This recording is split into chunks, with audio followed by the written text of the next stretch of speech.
नमस्ते दोस्तों, जोहार। मैं अभिषेक चक्रवर्ती आप सभी का फिर से अपने YouTube चैनल पर स्वागत करता हूं। दोस्तों आज की इस वीडियो में हम लोग जियोग्राफी के सब्जेक्टिव क्वेश्चंस देखने वाले हैं, तो शुरू से लेकर अंत तक इस वीडियो को जरूर देखिएगा। चैनल पर नया है तो चैनल को जरूर सब्सक्राइब कर लीजिएगा। प्लीज दोस्तों वीडियो को ज्यादा से ज्यादा शेयर करें ताकि मुझे मोटिवेशन मिले कि मैं और भी जो है जल्दी जल्दी आप लोग के लिए वीडियोज अवेलेबल कराता रहूं। ठीक है, तो पहला क्वेश्चन आप देख सकते हैं स्क्रीन पर क्या पूछा गया, ध्वनि प्रदूषण से आपका क्या तात्पर्य है। तो दोस्तों मैं आपको सबसे पहले बता दूं, अगर 1 मार्क्स में पूछा जाए तो इतना बड़ा आंसर नहीं लिखना है। ठीक है, तो ध्वनि प्रदूषण के बारे में इतना ही लिखना है कि मानव श्रवण सीमा से ऊपर की ध्वनि प्रदूषण को जन्म देती है। 1 मार्क्स में इतना ही लिखना है। ठीक है, और ज्यादा से ज्यादा और एक चीज मैं आप सभी को बता देता हूं कि ध्वनि की जो तीव्रता है उसकी इकाई को किससे मापा जाता है, याद रखिएगा। अगर आपको लिखना रहे, बढ़ा के अच्छा से आंसर को बनाना रहे, अगर ज्यादा मार्क्स में पूछा जाए ध्वनि प्रदूषण, तो लिखिएगा ध्वनि की तीव्रता मापने की इकाई को डेसिबल कहते हैं। क्या कहते हैं? डेसिबल है। ठीक है, ध्वनि की इकाई की तीव्रता को मापने की इकाई जो है क्या है? डेसिबल है। ध्वनि की तीव्रता मापने की इकाई क्या है? डेसिबल, याद रखिएगा। और WHO के अनुसार, याद रखिएगा दोस्तों, WHO के अनुसार शोर की सीमा, ठीक है, जो नॉइज होता है उसका सीमा जो है कितना दोस्तों? 45 डेसिबल रखा गया। कितना? 45 डेसिबल रखा गया है WHO के अनुसार। ठीक है, WHO के अनुसार, ध्यान से सुनिएगा, शोर की सीमा 45 डेसिबल निर्धारित की गई है। 80 डेसिबल अगर हो जाए दोस्तों, 80 डेसिबल, याद रखिएगा, 80 डेसिबल से अधिक की ध्वनि होने पर कानों के विपरीत प्रभाव पड़ता है। कानों में जो है विपरीत प्रभाव पड़ता है, यानी आप कान में जो है कोई भी ध्वनि को सुन नहीं सकते हैं। ठीक है, आपका कान सुन पड़ जाएगा। ठीक है, और ध्वनि प्रदूषण को जो है, ध्वनि प्रदूषण का संबंध किससे है दोस्तों? ग्रीन मफलर से। किससे है?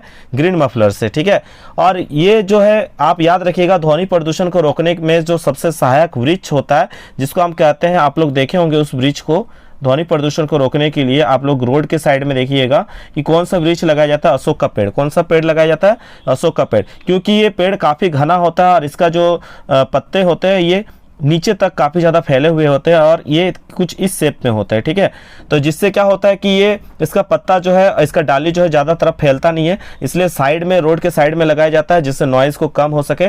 और काफी ये सामने में भी लगा दिए जाएंगे तो कोई भी ये दिक्कत नहीं होने वाली है। ठीक है, तो ये काफी ज्यादा सहायक होता है ध्वनि प्रदूषण को रोकने में। तो ध्वनि प्रदूषण को रोकने में कौन सहायक वृक्ष है दोस्तों? याद रखिएगा, अशोक। कौन सा वृक्ष सहायक है? अशोक वृक्ष जो है ध्वनि प्रदूषण को रोकने में सहायक है। ठीक है, याद रखिएगा इस चीज को।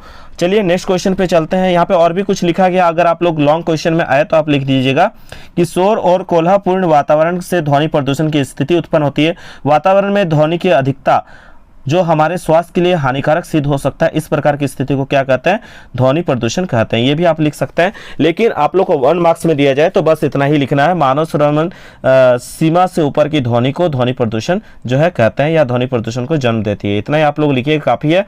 अगर 3 मार्क्स में पूछा जाए तभी आप इतना लॉन्ग लिखिएगा। ठीक है, और कुछ जो मैंने पॉइंट्स बताया उसको भी आप लोग दे दीजिएगा, तो टीचर देख के समझ जाएंगे कि आपको ध्वनि प्रदूषण जो है, आपको नॉइज पॉल्यूशन के बारे में नॉलेज अच्छा है। ठीक है, क्वेश्चन नंबर 2 देख सकते हैं दोस्तों, बहुत ही इंपॉर्टेंट क्वेश्चन है। इसको भी मैं एक्सप्लेन कर देता हूं ताकि आप लोग जो है रटना ना पड़े, क्योंकि बहुत सारे स्टूडेंट्स जो है पर्सनल मैसेज किए हैं कि प्लीज एक बार सर आप एक्सप्लेन कर दीजिए, और उन्होंने जो है ये PDF बना के सेंड किया था, इसको एक्सप्लेन करने के लिए बताया, तो मैं आप लोगों को बीच एक्सप्लेन कर देता हूँ।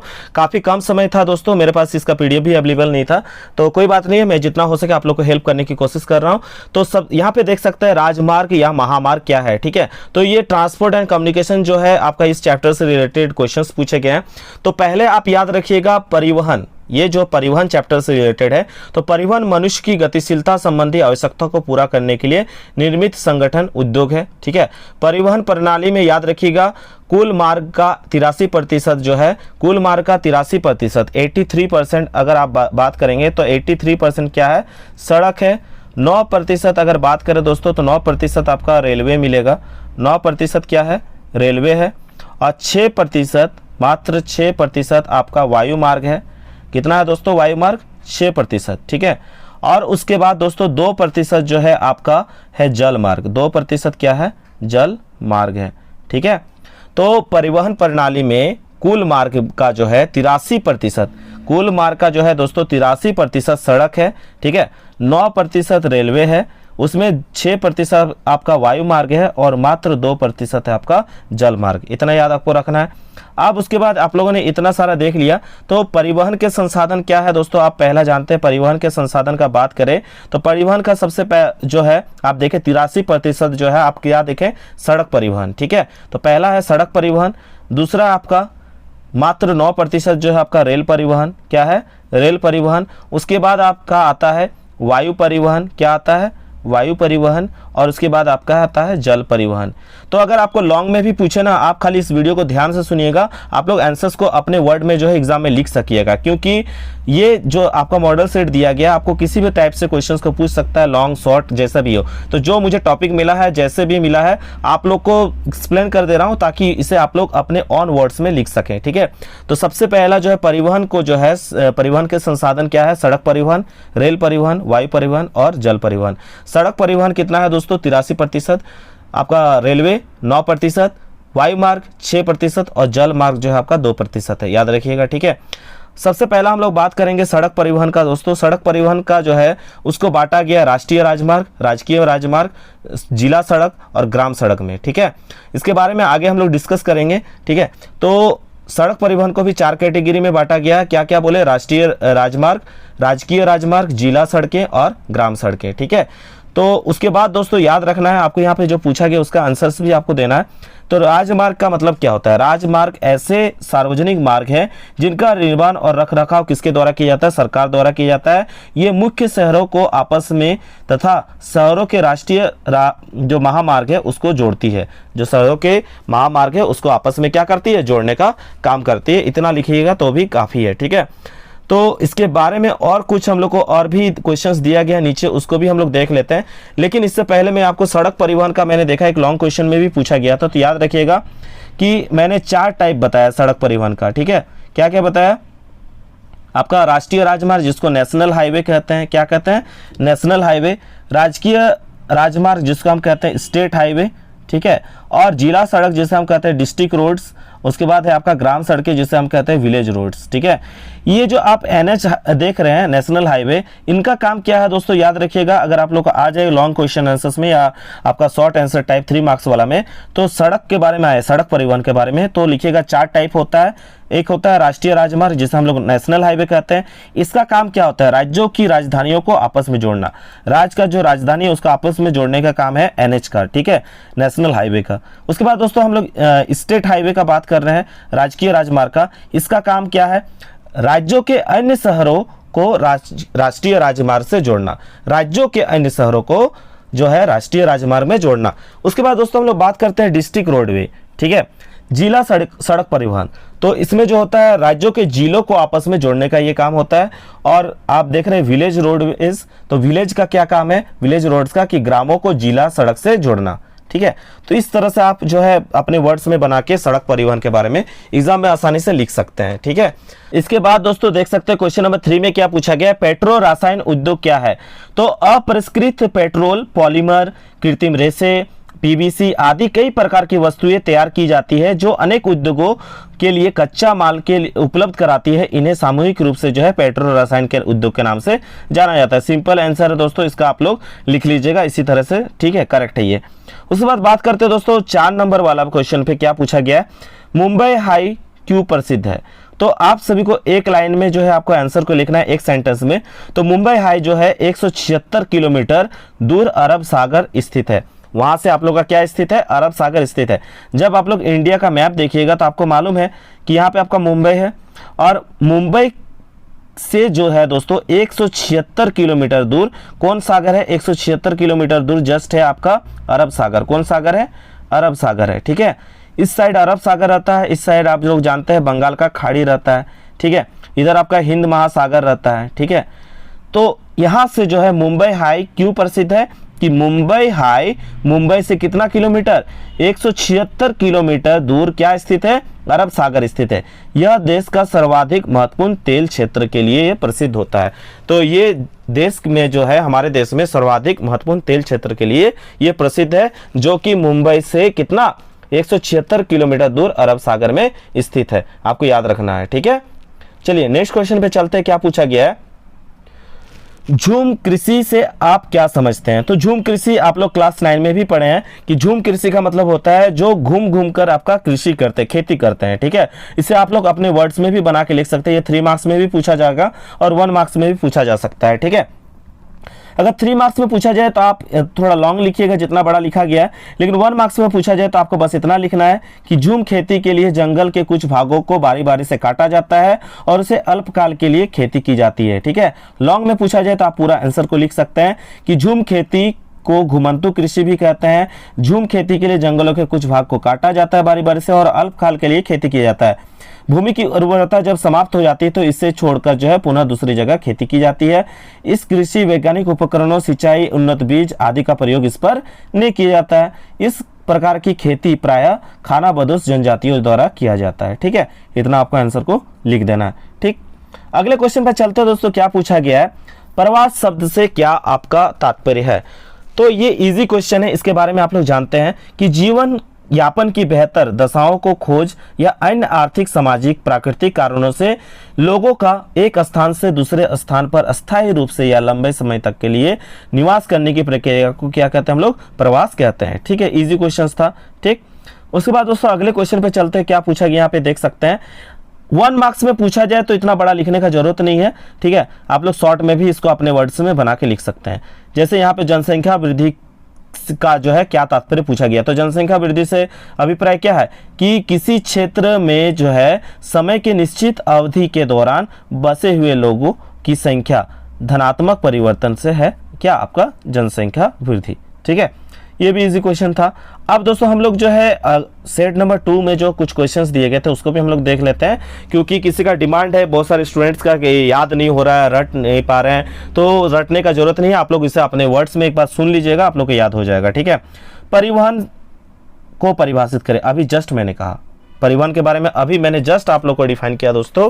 तो जिन्होंने ध्यान से सुना वो आराम से अपने वर्ड्स में जो है इसे बना के लिख लेंगे, कोई दिक्कत नहीं है। परिवहन के बारे में मैंने क्या कहा अपने वर्ड में, उसको ही लिख दीजिएगा कि परिवहन मनुष्य की गतिशीलता संबंधी आवश्यकताओं को पूरा करने के लिए निर्मित संगठित उद्योग है, ठीक है। परिवहन प्रणाली में मैंने क्या बताया, परिवहन प्रणाली में कुल मार्ग जो है, कुल मार्गों का 83% सड़क परिवहन, 9% रेलवे, 6% वायु मार्ग और 2% जल मार्ग है। इतना आपको लिखना है, खत्म कहानी, ठीक है। उसके बाद अगले क्वेश्चन पे चलते हैं। जनसंख्या घनत्व को परिभाषित करें, ठीक है। तो जनसंख्या घनत्व पूछा गया है, ठीक है। अभी जनसंख्या वृद्धि देखा, अब जनसंख्या घनत्व पूछा गया। किसी भौगोलिक क्षेत्र में प्रति इकाई क्षेत्रफल, यहाँ प्रति इकाई लिखना ना भूलिएगा, ठीक है। प्रति इकाई क्षेत्रफल में निवास करने वाले व्यक्तियों की संख्या को जनसंख्या घनत्व के नाम से जाना जाता है। यह किसी भौगोलिक क्षेत्र में जनसंख्या वितरण का क्या होता है? अध्ययन का एक विधि है। तो इस कितना में मापा जाता है इसको याद रखिएगा। भौगोलिक क्षेत्र के प्रति इकाई क्षेत्रफल में निवास करने वाले व्यक्तियों की संख्या को जनसंख्या घनत्व के नाम से जाना जाता है, याद रखना है, ठीक है। अगला क्वेश्चन जो है ये तो आप लोग खुद अपने वर्ड्स में बना के काफी अच्छे से लिख सकते हैं। बाढ़ क्या है, ठीक है। तो वर्षा, बाढ़ जो होता है पहला जानिएगा, इसके पीछे का प्राकृतिक कारण भी होता है, मानवीय कारण भी होता है, ठीक है। बड़े बड़े अगर आप देखिएगा कि जब भूमि का जल स्तर बढ़ जाता है, भूमि का जल स्तर एक लेवल से ज़्यादा बढ़ जाता है, तो उस क्षेत्र में जब जल का अतिरिक्त बहाव होने लगेगा तो वो बाढ़ का रूप ले लेता है, ठीक है। ये आपका प्राकृतिक कारण से भी होता है और मानवीय कारण से होता है, ठीक है। जब अधिक बारिश होगी तो नदियों का पानी का स्तर क्या होता है, धीरे धीरे बढ़ जाता है, तो उसके अगल बगल में जितने भी क्षेत्र होते हैं वो क्या होता है, डूब जाता है वो क्षेत्र, ठीक है। तो वो प्राकृतिक कारण से हुआ। लेकिन बड़े बड़े अभी क्या है, बड़े बड़े शहर में जो है डैम्स बनाए जा रहे हैं, उसके अगल बगल में वो जो भी गांव बसते हैं, जब डैम का पानी जब बारिश होता है तो खोल दिया जाता है, तो क्या होता है, डैम या टूटता है या कभी उसका पानी ज़्यादा छोड़ दिया जाता है, तो वो भी जो गांव है छोटा मोटा, वो गांव क्या होता है, वो भी डूब जाता है। तो ये प्राकृतिक कारण भी होता है और मानवीय कारणों से भी बाढ़ आता है, ठीक है, याद रखिएगा। बहुत सारे बच्चे सोचते हैं कि प्राकृतिक कारण से ही आता है, ऐसा बात नहीं है, ठीक है। वर्षा ऋतु में वर्षा अधिक होने पर नदियों का जल स्तर की मात्रा अधिक हो जाती है, जिससे उसका जल स्तर बढ़ जाता है। यह तटों के ऊपर उठकर आसपास के रिहायशी स्थानों पर भर जाता है, जहां लोग बसते हैं उसे हम रिहायशी स्थान कहते हैं। और पूरा स्थल क्या होता है, जलमग्न हो जाता है। इस प्रकार के रिहायशी स्तरों में कृषि एवं जो रिहायशी एवं कृषि क्षेत्र कुछ दिनों के लिए जलमग्न रहने की अवस्था को क्या कहते हैं, बाढ़ कहते हैं। ठीक है, तो आप जहाँ खेती कर रहे हैं वो खेत भी डूब चुका है, जहाँ आप रहते हैं वो आवास स्थान भी डूब चुका है, जो आप रोजगार जिसका साधन था वो क्षेत्र भी डूब चुका है। तो इस तरह के जो है क्षेत्र में जो प्रॉब्लम आती है पानी के कारण, अत्यधिक पानी के बहाव के कारण, तो इसे हम लोग क्या कहते हैं, बाढ़ कहते हैं। ठीक है, अगर आपका क्वेश्चन पूछा जाए कि बाढ़ के मुख्य कारण क्या है, क्या प्राकृतिक या आपका मानवीय, तो बाढ़ जो है, बाढ़ का क्या कारण है, आपका प्राकृतिक कारण से भी हो सकता है और मानवीय कारण से भी हो सकता है, जैसा कि मैंने अभी आप लोग को एक्सप्लेन कर दिया। लॉन्ग में पूछे तो आप लोग इसे और थोड़ा बढ़ा के लिख सकते हैं। ठीक है, शॉर्ट में पूछे तो इतना बड़ा नहीं लिखना, आप लोग को एक लाइन बना के आप लोग इसे लिख सकते हैं। 3 मार्क्स में पूछे तो आप इसे पूरा लिख सकते हैं, कोई दिक्कत नहीं है। ठीक है, उसके बाद दोस्तों अगले क्वेश्चन पे चलते हैं। क्या पूछा गया है, मानव प्रवास से आप क्या समझते हैं। ठीक है, तो विशिष्ट उद्देश्यों के साथ एक स्थान से दूसरे स्थान पर या एक देश से दूसरे देश में अस्थायी रूप से या अस्थायी रूप से लंबे समय तक बसने की क्रियाओं को क्या कहते हैं, मानव प्रवास कहते हैं। ठीक है, कब से कब तक, अस्थायी या अस्थायी रूप से लंबे समय तक बसने की प्रक्रिया को मानव प्रवास कहते हैं। इतना आप लोग लिखिएगा तो भी काफ़ी है। आप लोग कृषि में पढ़े हैं क्या, कृषि में आपका रबी फसल भी होता है, खरीफ फसल भी होता है, तो उसमें से आपको पूछा गया खरीफ फसल के बारे में। तो खरीफ फसल क्या होता है, खरीफ फसल मानसून ऋतु की एक फसल है जिसकी बुआई जो है कब होता है, डेट याद रखिएगा, अगस्त से सितंबर में की जाती है और इसकी कटाई कब की जाती है, दिसंबर से जनवरी में होती है। इसका मुख्य रूप से उदाहरण क्या है, चावल, मक्का, ज्वार। ठीक है, प्रमुख खरीफ फसल के उदाहरण है। आप लोग के लिए एक क्वेश्चन है, अगर खरीफ फसल अगस्त से सितंबर तक की जाती है बुआई, तो आप लोग बताइएगा कि खरीफ फसल का जैसे अगस्त से सितंबर बुआई होता है और दिसंबर जनवरी में कटाई होता है, तो आप लोग रबी फसल का बताइएगा कि बुआई और कटाई कब किया जाता है और उसके एग्जाम्पल नीचे कमेंट करके बताइएगा, तो मैं जानूंगा कि आप लोग इसका अध्ययन किए हैं अच्छे से। ठीक है, एक तरीका से आप लोग का टेस्ट भी हो जाएगा। क्वेश्चन नंबर, अगला क्वेश्चन देख सकते हैं सेट 2 का, साक्षरता से आप क्या समझते हैं। तो साक्षरता का अर्थ होता है पढ़ने लिखने की क्षमता का होना, पढ़ने लिखने की क्षमता का होना। साक्षर शब्द का शाब्दिक अर्थ होता है अक्षरों का ज्ञान, अक्षरों का ज्ञान। जो व्यक्ति किसी भी भाषा को साधारण वाक्य लिखने या पढ़ने की क्षमता रखता है उसे हम क्या कहेंगे, साक्षर कहेंगे। ये आप लोग ऑलरेडी जानते हैं। ठीक है, अब दोस्तों आते हैं जो सबसे इंपॉर्टेंट क्वेश्चन है जिसके बारे में मैं अभी बात कर रहा था, सड़क परिवहन में। ठीक है, तो ये क्वेश्चन काफी ज्यादा इंपॉर्टेंट और कई बार आप लोग का जियोग्राफी का जो प्रीवियस ईयर क्वेश्चंस देखिएगा उसमें ये क्वेश्चन पूछा गया है, तो याद रखिएगा। क्या सड़क परिवहन के बारे में मैं बता देता हूं थोड़ा सा। ठीक है, ये जो रोड ट्रांसपोर्ट होता है ना दोस्तों, सड़क परिवहन, इसको 2 पार्ट्स में हम लोग ऐसे बांटते हैं। ठीक है, एक होता है आपका स्वर्णिम चतुर्भुज जो कि आपके यहाँ पूछा गया है, एक होता है आपका स्वर्णिम चतुर्भुज जिसको गोल्डन क्वाड्रिलेटरल कहते हैं, जिसको हम लोग क्या कहते हैं, गोल्डन क्वाड्रिलेटरल कहते हैं, और एक होता है गलियारा, एक होता है गलियारा। क्या होता है, गलियारा, जिसको हम लोग कॉरिडोर कहते हैं, जिसको हम लोग क्या कहते हैं दोस्तों, कॉरिडोर कहते हैं। अब इसको थोड़ा समझ लीजिए ताकि दोनों में से कुछ भी पूछे तो आप एग्जाम में गलत नहीं करके आए। ठीक है, या दोनों में डिफरेंस पूछे तो भी आपका गलत नहीं हो। तो ये क्या होता है स्वर्णिम चतुर्भुज जिसको हम लोग गोल्डन क्वाड्रिलेटरल कहते हैं, ये जो पूछा गया ये क्या है, इसका काम है क्या दोस्तों, बड़े महानगरों को आपस में जोड़ना। किसको जोड़ना, बड़े महानगरों को आपस में जोड़ना। जैसे नई दिल्ली हो गया बड़ा महानगर, मुंबई, कलकत्ता, चेन्नई, इन महानगरों को आपस में जो जोड़ा जाता है इसको हम कहते हैं गोल्डन कॉरिडोर यानी स्वर्णिम चतुर्भुज कहते हैं। लेकिन दोस्तों ही अगर बात करें गलियारा क्या है, कॉरिडोर क्या है, तो दोस्तों वो जो होता है आप इस तरीके के शेप में देख सकते हैं। इसका काम क्या होता है, इसका काम होता है कि पूर्व से पश्चिम को कनेक्ट करना, पूर्व से क्या, पश्चिम को कनेक्ट करना। ये आप देख रहे हैं पूर्व से पश्चिम को कनेक्ट करना, पूर्व से पश्चिम, दैट मीन्स दोस्तों सिलचर, यहाँ क्या है, सिलचर से लेकर आपका पोरबंदर तक, सिलचर से लेकर पोरबंदर तक कनेक्ट करना आपका है क्या, पूर्व से पश्चिम तक कनेक्ट करना। अब उत्तर से दक्षिण, अब क्या दोस्तों, उत्तर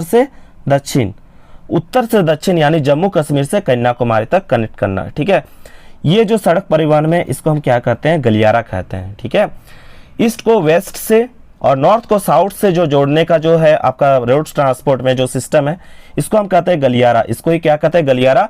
और इंग्लिश में कहते हैं हम लोग इसको कॉरिडोर। थोड़ा सर्दी के कारण जो है वॉइस थोड़ा बैठ गया है, इसके लिए सॉरी। ठीक है, वीडियोस ज़्यादा बना भी नहीं पा रहा हूँ, फिर भी आप लोग के डिमांड पर जो है आप लोग अच्छा रिजल्ट करें तो मुझे भी खराब लगता है कि एग्ज़ाम के टाइम में ही थोड़ा सा मेरा डिस्टर्ब हो चुका है। कोई बात नहीं, जितना हो सके मैं समझाने की कोशिश कर रहा हूँ। तो यहाँ पे आप लोग क्लियर हो चुका है ये दोनों चीज़। ठीक है, तो मैंने क्या बताया कि रोड ट्रांसपोर्ट जो है, फिर से सुनिएगा, रोड ट्रांसपोर्ट में दो कैटेगरी हम लोगों ने पढ़ा अभी।